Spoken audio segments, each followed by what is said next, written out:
Hello, everybody, and welcome to the Hispanic Reading Room. My name is Danny Thurber, and I am a reference librarian here in the Hispanic Division. We are here to celebrate a National Hispanic Heritage Month staple in the Library of Congress, the 26th Annual Américas Award. This year, we added additional events, including earlier today, an author reading with Francie LATOUR, who read from this year's honor book, Auntie Talking Paintings. Following the ceremony, join us for a hands-on workshop inspired by Duncan TONATIUH's award-winning work, Undocumented: A Worker's Fight, and the treasured Mesoamerican codices that are part of the library's collection. We will create a collective work to be on display in the Hispanic Reading Room through Hispanic Heritage Month. A reception and book sale for this year's commended titles will follow the ceremony as well. And now I will pass the mic to Dr. Suzanne Shadle, Chief of the Hispanic Division.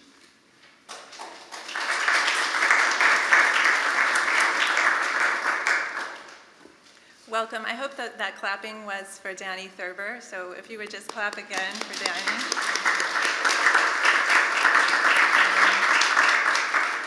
And if all of you would help me tip the hat to her for organizing all of our events today in collaboration with colleagues in the Hispanic Cultural Society, the Young Readers Center, the Learning and Innovation Office, and also if you would recognize our special events crew who make sure that you can hear us and see us and that you have seats. And I appreciate all of you bearing with us in an intimate space. We think it's important to be in this intimate space together. So I hope that it doesn't get too warm here for everyone. And if it does, just enjoy it. How's that? Okay. We are also happy to be here with the Consortium of Latin American Studies Programs, CLASP, and I'll talk a little bit about them in a second. So Danny told you my name. I'm Suzanne Shadle. It is a real privilege for me to be a chief in the Hispanic Division. Not only do I get to host authors, today we had the honor of hearing Francie LATOUR read from her work and discuss that work with the audience. We'll also have the privilege this evening of working with Duncan TONATIUH with the format of the codex.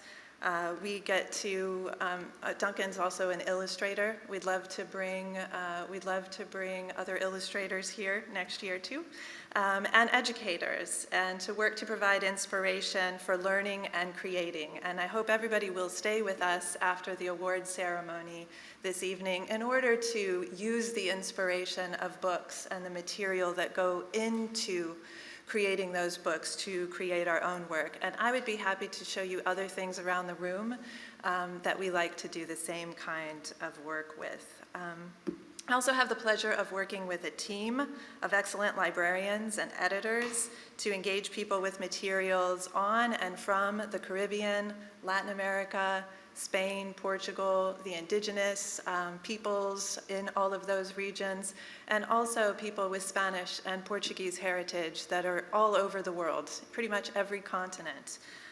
We get to collect materials from those places and help people find them here in the Library of Congress. I want to thank everyone for attending this ceremony and for staying on this evening also. I'd like to give a special thanks to all of our authors and recognize those who are able to be here with us tonight. Francie and Duncan, thank you so much for sharing your work with us. We're here tonight because of the Américas Award, and you're going to hear a lot more about the Américas Award and all of the works that are recognized. And the Américas Award is organized through the Consortium of Latin American Studies Programs, and this is something sort of dear to my heart, so I'd like to say a few words about that. CLASP is an organization of educators, college educators, working with high school and middle school educators and public educators and libraries all over the country to foster global competency, to help promote language proficiency, to make less commonly known languages more knowable in our communities, and to create more cultural awareness of Latin America and the Caribbean. A lot of people look at children's books and forget that those are materials that are shared between adults and children, and communities, and the information that is shared in that kind of a communal setting is really a wonderful opportunity for us to address difficult topics with one another in ways that are accessible and in ways that really do embrace diversity by welcoming different ages to come together around those topics. So I am really appreciative of the work that our reviewers do in working at universities and thinking about these children's texts as texts that are doing an important job in educating beyond the university. Beyond that, I guess I'm just going to turn the mic over to our partners at CLASP. Denise Woltering-Vargas from Tulane University, please take the microphone away from me.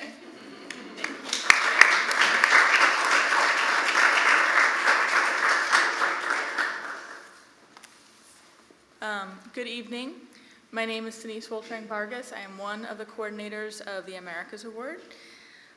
Thanks to Danny and to Suzanne, on behalf of the Consortium of Latin American Studies programs, Tulane University, Vanderbilt University, the Centers for Latin American Studies at Florida International University, Stanford University, the Ohio State University, University of Florida, University of New Mexico, University of Utah, UNC Duke Consortium in Latin American and Caribbean Studies, and the University of Wisconsin-Milwaukee.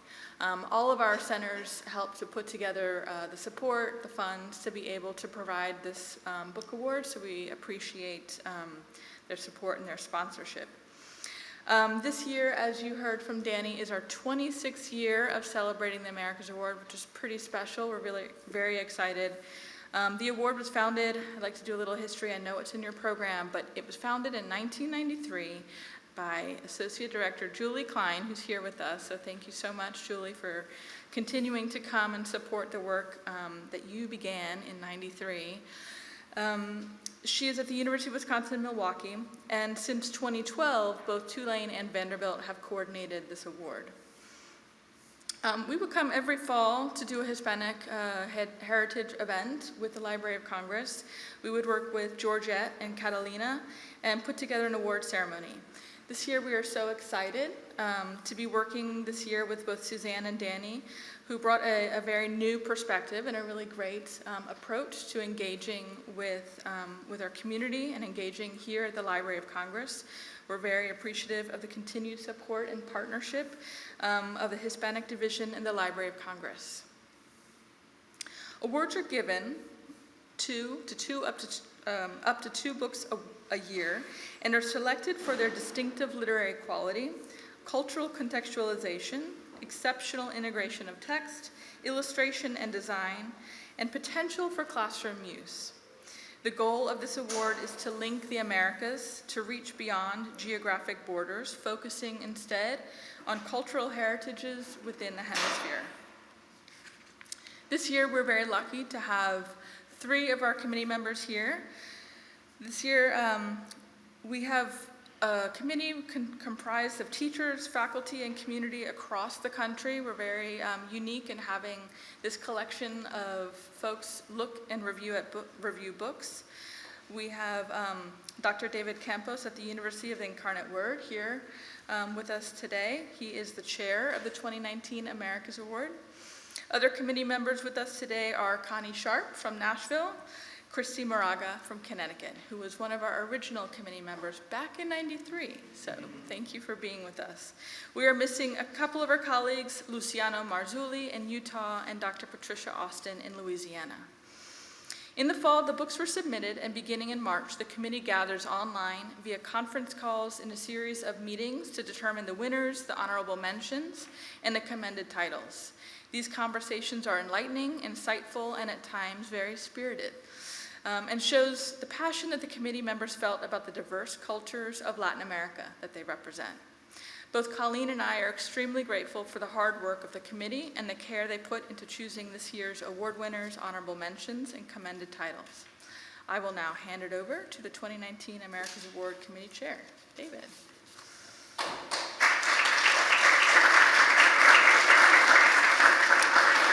Thank you so very much. I just want to say that for the last 3 years, I've had the honor and privilege of working with the committee. That's been a lot of fun, and the joy, the conversations that we've had. And I have to say that for the last 3 years, I think my mailman has gotten used to me being so excited because he was delivering me a package of books, and I was always eager to jump right into it. I will be recognizing the commended titles, and I'm going to be reading those to you. The first one is Alma and How She Got Her Name, Carmela, Full of Wishes, Dreamers, La Frontera, My Journey with Papa, A Gift from Abuela, Jazz Owls, Marcus Vega Doesn't Speak Spanish, Mercy Suarez Changes Gears, Photographic, The Life of Graciela Iturbide, Puerto Rico Strong, a comics anthology supporting Puerto Rico disaster, They Call Me Güero, a Border Kids poems, When Angels Sing, the story of rock legend Carlos Santana. Let's give a hand in recognizing those commended titles. And now I'm going to hand over the podium to my colleague, Christy. Good evening. My name is Christi Moraga from Connecticut. And this evening, I am happy to say that there were 2 books that the Américas Book Award Committee deemed so outstanding that we would like to honor them today with the 2019 Americas Honorable Mention titles. First, the author Elizabeth Acevedo could not be with us today, but her book called The Poet X impressed the committee members with its raw authenticity and cultural sensitivities. The book is a novel made up of poetry that centers around a Dominican teen who is trying to find her way in a hybrid world. She is restrained by her parents, especially her mother, who is very religious. She becomes confused with her first romantic relationship, and she struggles with the codependence that she has with her twin brother. Some of you may have been saved by a teacher. Xiomara, the name of the protagonist, is invited by her English teacher to attend an after-school poetry club. Writing poetry becomes an oral activity, and eventually Xiomara finds her voice at a poetry slam. If you have never been to a poetry slam, the experience is enlightening as you watch young people find their voices. I've been to one in Hartford, and it's incredible. Congratulations to Elizabeth Acevedo in absentia for this amazing book for young adults. Our next honoree is here, and perhaps some of you heard Francie LATOUR reading in the morning session. Her picture book, Auntie Luce's Talking Paintings, called to me in many ways. This is a story of a little New York Haitian girl whose world grows immensely when she visits her Auntie Luce on the island of her ancestors. Through the medium of painting, Auntie Luce reminds her niece that the island has a collective history and a personal history that she is part of. Not only does Auntie Luce commemorate historical figures like Dessalines and Louverture, but she also paints the villages and countryside, the marketplace, the good and the bad of everyday life. She paints her own family, and most importantly, she paints the little girl who is longing to remember and striving to belong. I love the string of adjectives that Ms. LATOUR uses to describe the many hues of Haiti and the Haitian people. The illustrator Ken Daly has transformed her vibrant words into vibrant pictures that permit outsiders to step into Haitian life. I am proud to award the 2019 America's Honorable Mention to Auntie Luce's Talking Paintings, written by Francie LATOUR and illustrated by Ken Daly.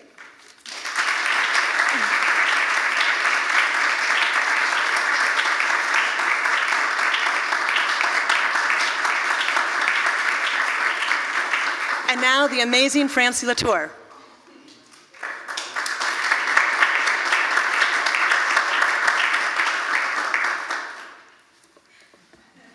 Hi, everyone.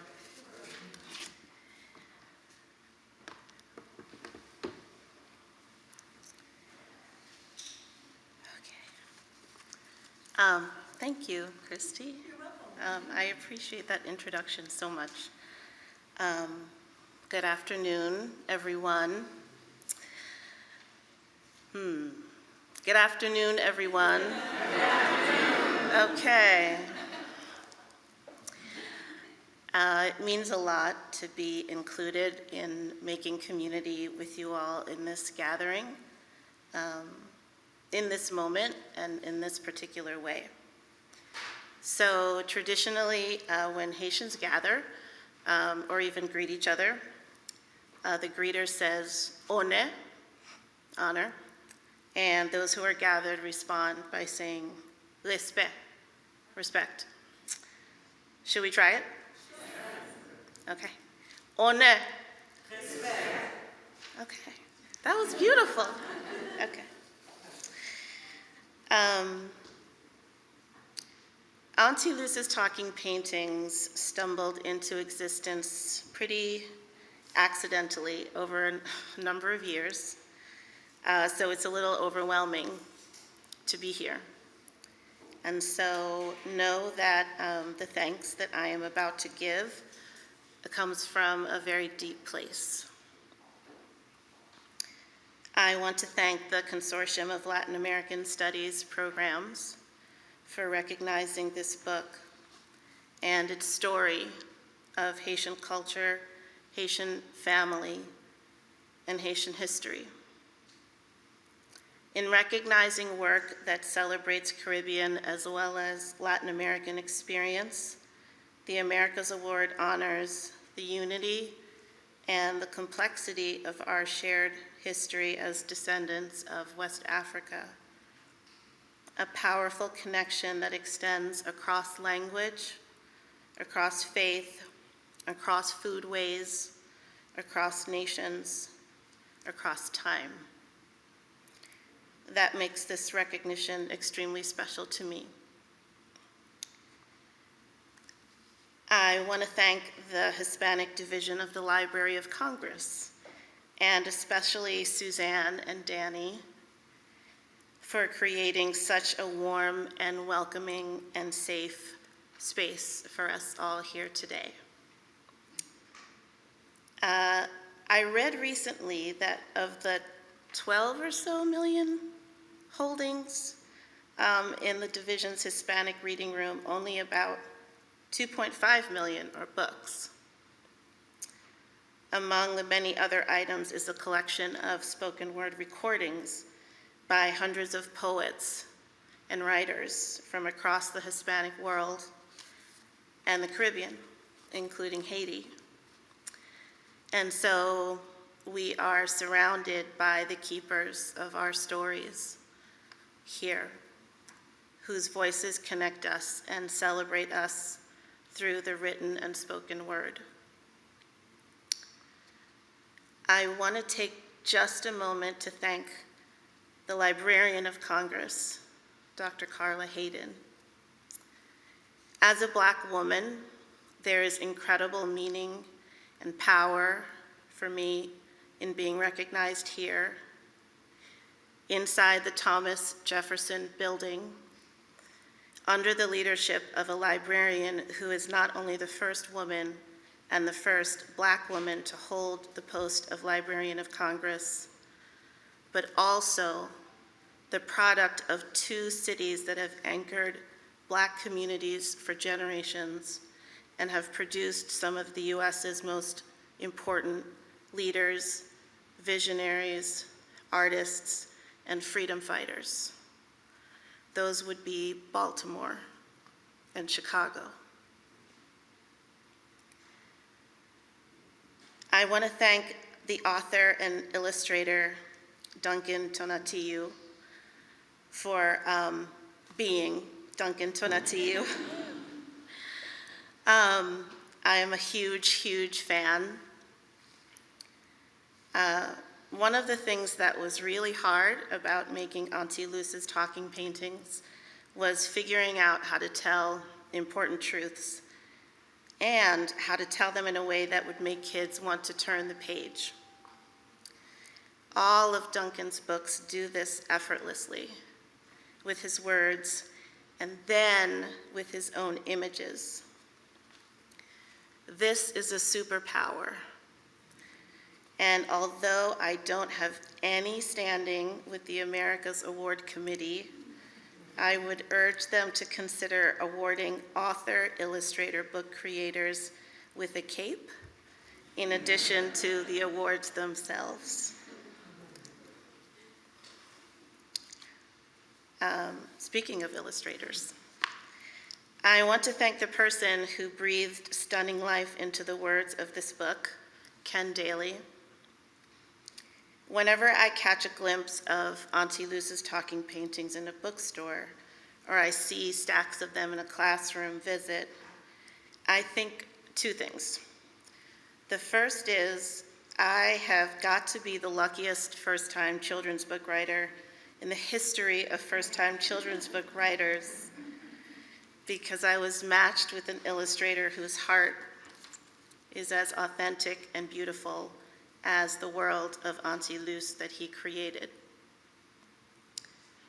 The second thing I think is, I'm about to be bum rushed by a room full of kids whose first question is always, "Did you paint the pictures for this book?"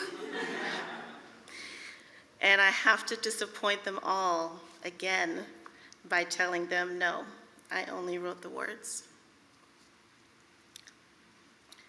I was born in Philadelphia, Pennsylvania, but I think of myself as a daughter of Haiti. That means that I have a very, very, very big family, too big to call by name here today. But there are a few who are extremely important to me to name, because without them, I would not be here, and Auntie Luz's talking paintings could not have come into being. My mother, Marie-Gilberte Noël LATOUR. My brother, Stéphane LATOUR. My sister by marriage, Michelle LATOUR. Their daughter, my niece, Lauren Alexandra LATOUR. My partner and my greatest love, Wayne Lake. My sister in all ways but blood, Tanya Nixon Silberg. My Haitian heroes in the here and now, who continue to tell our story in all its beauty, with incredible love, and with the knowledge that love without justice has no meaning. The writer, Edwidge Dantzika, the choreographer, Jean Apollon, the linguist, Michel de Graff, the champion of Haitian culture makers, and my cousin, Régine Roumain. And most important of all of these, my children, Owen Sky Comiskey, Riley Rose Comiskey, and Leo Satchel Comiskey, to whom Auntie Luz is dedicated. So I brought the book up to the podium with me because I realized that as many times as I've read it to audiences, I have never actually read the author's note out loud to any audience. And I spent a lot of time on it. So I thought I would read it here. But before I do that, I wanted to just share something that was on my mind on the plane here yesterday morning, which is kind of related. I was thinking about my kids, who were 5, 2, and 1 when the idea of Auntie Luz first came about, and who are 14, 11, and 10 now. So when people ask me to describe my kids, the first thing I usually say is that they are incredibly tight. And that's true. They have always been. And it's also true that 2 brothers and a middle sister who are incredibly tight can occasionally get incredibly annoyed with each other. Occasionally. Like all kids, Owen, Riley, and Leo have an extremely sensitive radar to what feels fair and what doesn't feel fair. A lot gets picked up by that radar. Who's holding the remote? Who gets to ride shotgun in the car? Who does the most chores? And so on. They fight and they forgive. But for a long time, actually, there was one specific cause of fighting that seemed harder to forgive or get over than almost anything else. Something that brought wailing and hot tears and long, bitter grudges. And that was when one of them told me another one's story. It could be the story of a split lip from a spectacular fall at recess, or it could be the story of the turtle, one of them found in the road. But if something memorable happened to one of them when I wasn't there, and their brother or sister got to me first and blurted it out, all hell would break loose. Why did you do that? That wasn't your story to tell. To my kids, taking someone else's story and telling it as if it were your own is a terrible betrayal. A remote control can be given back. Chores can be rebalanced. But you can't reverse time and untell a story. And you can't undo the crime of being the first to have told it to someone who wasn't there. In Auntie Luce's talking paintings, we meet THURBER, a Haitian American girl who flies to Haiti to visit her aunt, a painter. Through her aunt's brush, the girl looks into the faces of Haiti's heroes and begins to trace her own history, to see herself in a new way, to find where she belongs. The story mirrors a common reality of hyphenated American identity, the journey back to an ancestral homeland, often from a young age, as my brother and I did, as families yearn to bridge divides that are physical, cultural, and generational.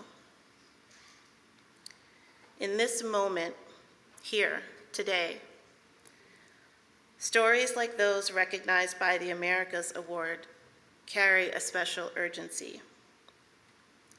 For immigrants and all people of color whose safety and dignity is under attack, storytelling affirms our humanity. It grounds us in our brilliance, and it is a powerful counter to the voices of others who have tried to tell our stories, who have tried to tell the world who we are without our experience and without our permission. It is not their story to tell. It is our story to tell.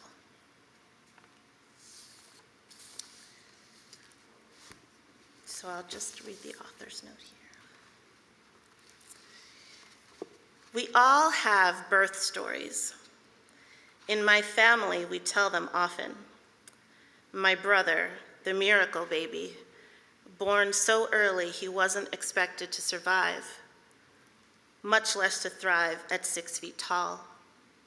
My daughter, the daredevil, who could not wait to meet the world and shot out like a cannon with people to see, places to go, and things to do. Nations have birth stories too. Although few people would know it, the two countries at the heart of Tishu's world, Haiti and the United States, were both born from the same fire, revolutions for freedom that changed the world. Only one of these revolutions is taught in school. A band of colonies that overthrew British rule, a heroic general named Washington, and a new nation of free citizens we now call America. But just a few years later, and a little farther south, a band of rebels on an island called Saint-Domingue also defeated a powerful European ruler. They too had a heroic general named Louverture and a declaration of independence from France under the Emperor Napoleon. When these rebels birthed a nation and called it Haiti, the whole world paid attention. Why? Because these new citizens who beat the French, the Spanish, the British, were Black, descended from Africans who were forced across an ocean and into an inhuman system of slavery. The Haitian Revolution did more than overthrow a government. It overthrew an idea, one that Europeans invented and had to protect to keep slavery going, that they were white, that Africans were Black, and that Blacks were somehow inferior, less human, or not human at all. As long as this idea stayed in place, Europeans and Americans could use the forced labor of others to become wealthy world powers. They could write birth stories of freedom and democracy in our history books, despite keeping generations of Black people in chains. For proving these ideas wrong, Haiti would be punished. From the moment this Black republic was born, it was totally alone in the world. No country would trade with it or even recognize it as a nation. To get that recognition, Haiti had to sign a deal that guaranteed a future of poverty. It was forced to pay hundreds of millions to the French for the property they lost in war, an amount that today is worth about $20 billion. That lost property included Haitians' very own bodies, which the French believed they had a right to own. Growing up, the only stories I heard about Haiti in school were that it was violent and poor, one of the poorest countries on earth. And this is why knowing our birth stories is so important to understanding the world and each other. Thank you.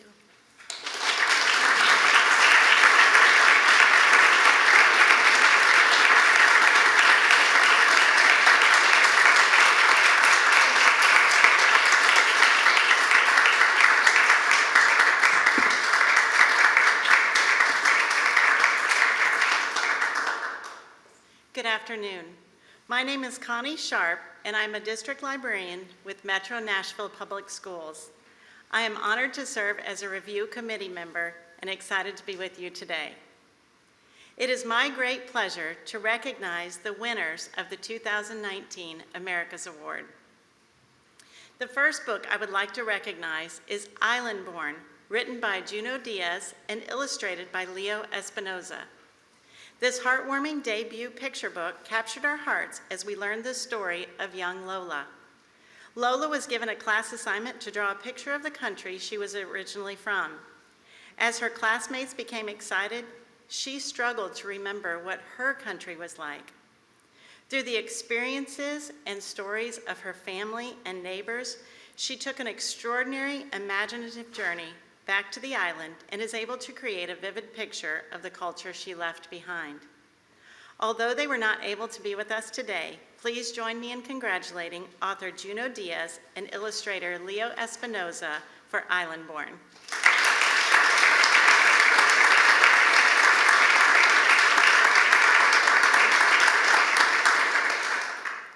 Our next 2019 Américas Award goes to Undocumented, A Worker's Fight, written and illustrated by DUNCAN. This powerful story shares the journey of Juan, an undocumented worker who travels to the United States in order to find employment to help support his family.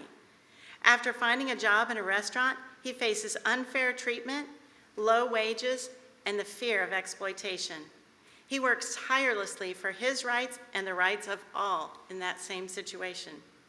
This timely story is important and relevant today. Undocumented is masterfully crafted into an accordion fold format similar to that of the ancient Mixtec Codex and will bring enjoyment to readers everywhere. At this time, please join me in congratulating Duncan TONATIUH.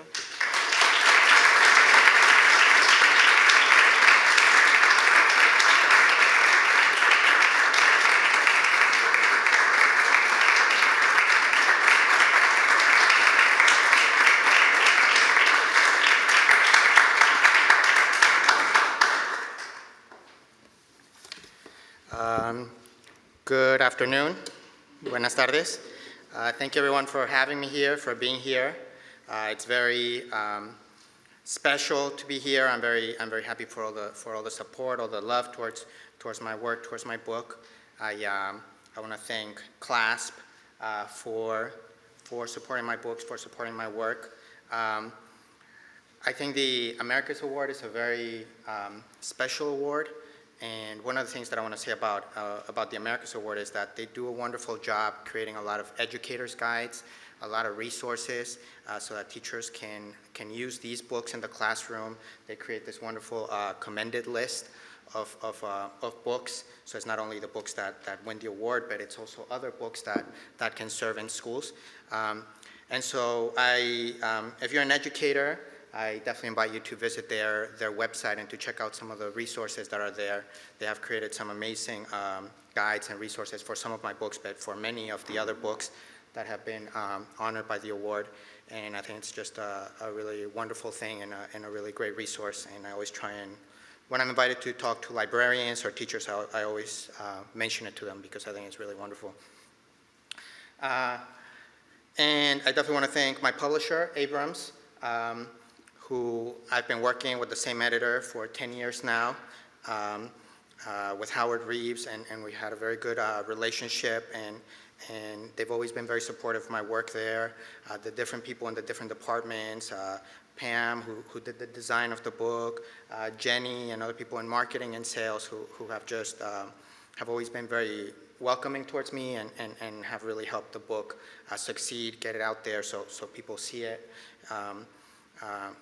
To my family, my wife, my kids, you know, who just fill me with joy and happiness and with purpose, with determination. And about the book, I want to say a few things. You know, the book is called Undocumented. You know, it's the main character in the story does not have the proper documentations, the proper papers to be in the United States. So that's one of the reasons it's called Undocumented.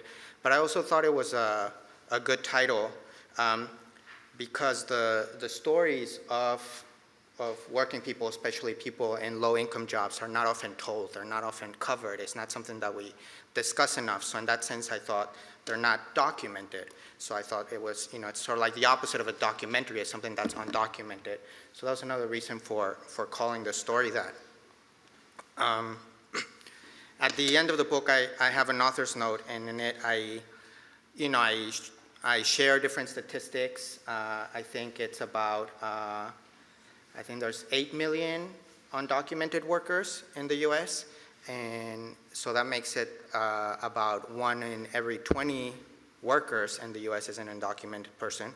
And because of their undocumented status, they are, you know, for fear of deportation, they're often exploited. You know, they tend to work in you know, construction, the service industry, and agriculture, paid very poorly, work long hours, but you know, and so obviously I don't think it's right that is happening. But what I try and mention in this author's note is that that's bad for them, but it's bad for everyone, because I think that affects the conditions of all working people. So I think that when a group is exploited and is able to be abused like that, then it makes it so that the working conditions for everyone deteriorate. The people have to long work hours, get paid less, have less opportunities to organize, to be compensated when they have a problem at their job. And so that's just something that I hope people get out of the book. You know, people say that the book is timely, and I think this issue of immigration is definitely very much in the news these days, you know, and you know, we all hear about what's going on in the border, you know, and just the awful situation there, the cruel treatment towards children, towards migrants that is happening. And so, you know, even though the book is something that I started working on 10 years ago, it was relevant then, and it's definitely very relevant now. But I also just wanted to point out that I think it's also relevant in other ways too. You know, today, there was, for example, the Chicago teachers decided that they're going on strike. You know, there's a strike of auto workers, the GM auto workers. There were more climate change strikes today, you know, and so I think that this idea of organizing is something very important, you know, of protesting, of people not, of standing up against abuse, and of just trying to improve their situation somehow. So that's something else that I hope the book shares with people. That's something else that people get out of it. The book is very personal to me in a professional sense, and I'll speak a little bit more about that when we do the workshop after. But it's the book that led me to I have a very distinctive way of drawing, very much inspired by pre-Columbian art, and it was this project. This began as what is now a book, first began as my senior project when I was in university. And that's what led me to kind of come up with this illustration style. And I'll talk a little bit more about that later and try and show some images so that it's a little bit more clear. And it's also the book that put me on this path of becoming a published author, a published illustrator. So, so it's very dear to me, and it's sort of a very full circle moment, so to speak, you know, to something that I wasn't able to publish when I first worked on it more than 10 years ago. To now have it published and be recognized for it is very special to me. And so I just want to say that I'm very grateful and very thankful. Thank you.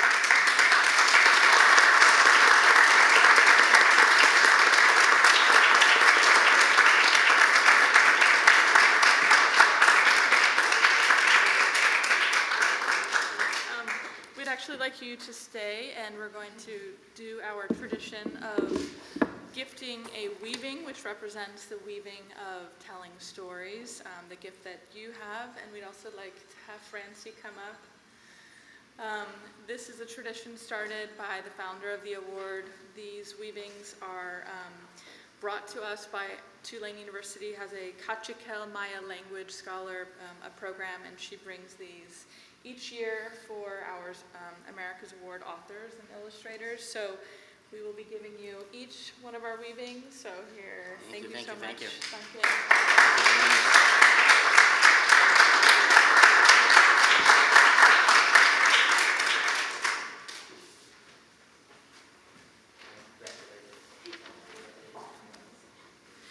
Hi everyone, my name is Colleen McCoy and I'm the co-coordinator along with Denise of the Américas Award.